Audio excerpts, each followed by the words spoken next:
So we have here the apples that have been sitting, and these 3 apples will exude about 1/4 cup of juices. If you hold the strainer, I'll just pour them in. You can see just about 1/4 cup. Don't have to scrape the bowl because the apples are going back in. Okay. And now we're going to take this to the stovetop to add the butter, because butter makes a wonderful flavor with the apples. Makes a rich syrup. Exactly. And takes about 3 minutes. As we're going to boil this down to about 2 tablespoons. It will thicken and be ready to be poured back onto the apples. The sauce is now reduced down to about 2 tablespoons, and we're going to pour this boiling hot sauce right on top of the apples, where it may harden, but don't worry, because during the baking it will evenly distribute all over the apples. And now I'm going to put it into the pie pan, cover it with aluminum foil, make a hole in the top of the foil so that a little steam can escape, and that way the apples don't dry out. And I do this before I put the topping on, because if I put the topping on now, it would get burnt. By the time the apples were cooked, the streusel crumb topping would be black. Do you have an opinion about which side of the foil to put on the food? Yeah, or away I do from the shiny food? side up. Shiny side up. And why is that? Foil manufacturers recommend it. It probably doesn't make much difference, but make a hole in the center to let the steam come out. And I'll put it in the oven. Yeah, put it in the 400-degree oven for 30 minutes. And the apples will just begin to soften before we can put the topping on it. So we now have time to make the topping. And we're going to start with the light brown sugar and the granulated sugar. Walnuts, because they're always such a great nut with apples. And good for you. That's another good point. Salt, cinnamon.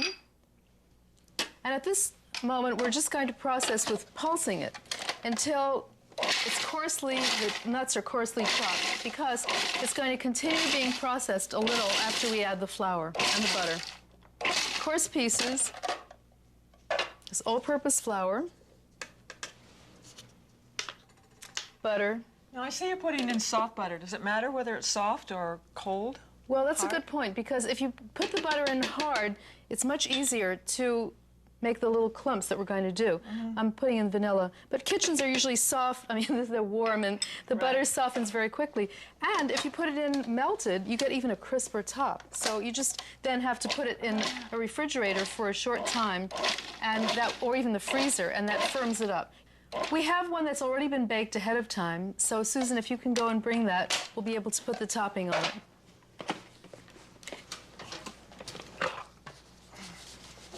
It's easiest to pinch the little clumps of the streusel crumb topping if it's in a bowl. And of course, never do that while it's in the processor with the blades, because they're very sharp.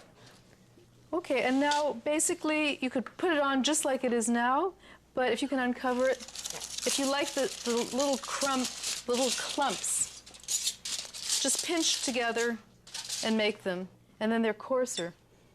That smells delicious. It really does. I love having the cinnamon both in the topping and in the apples. Then the whole thing comes together. And you can see that there's hardly any juice. The juice has been reabsorbed into the apples during baking. And whatever juice there may still be will get absorbed into the upper layer of the crumbs. And if you'd like to put some on, be my guest. All right.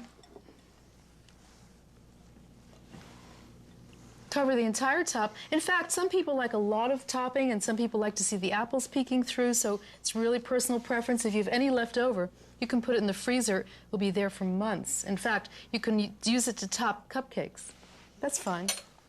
Okay, and now this is going back into the 400-degree oven, but this time uncovered, so that the crumb topping will be able to brown for 20 to 25 minutes. Watch it, because delicious as this is, if it starts burning, it has an off flavor.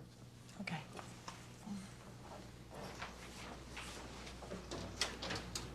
I think it's time to take it out of the oven. I'm ready. Great.